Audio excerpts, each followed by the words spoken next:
Well, good morning, everyone. So, my name is Jay Prado Sausa, and you can call me Kuya Jay. So, before we start, I will remind you, everyone, but it's just like a precaution. So, please double check your personal belongings, especially when you're leaving and every destinations. And also, don't bring anything you found, but only the pictures. Also, please be aware with my whistle sound. So if you hear my whistle, so that's the time we will transfer to the next destination. So anyway, we are here on the southern side of Boracay. So if you look on the left side, that is Crackpan Beach. Sorry, we already passed by. Crackpan Beach is where the jetty port is located, and Crackpan Beach is one of the my favorite place where the local is staying, especially in holiday.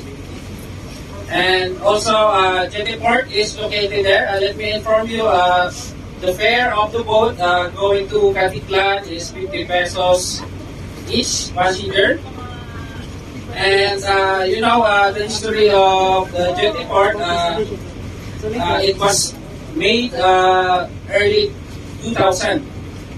Before, we used to go from Caticlan, we drop directly the passenger directly to Station 1, Station 2, and Station 3. But because of the tourist demand and to avoid congestion, the local government decided to make Jetty Port for 1 in 3, 1 exit. So that to avoid the congestion and also for the disturbance of the tourists for swimming. So aside from that, on our backside, that is the docking area of the boats because we are not allowed to dock right in front of the beach. Also on the left side, that is the mainland Malay, where the population, the mainland of Boracay. Also on the Caticlan Jetty Port, as you can see, there's a ship over there that is going to Manila. It takes more or less 12 hours to travel going to Manila. And if you don't want to, yes, what ship? That's one. To-go ship. that is to-go ship, or also known as roll-on, roll-off, or RoRo. That is the project of late President Gloria Arroyo. Uy, di ba siya late? Former, sorry. Gusto naman namin. Sorry. Kung patay. Pinatay niya na. Pinatay niya na. Off the record yun Naka-live.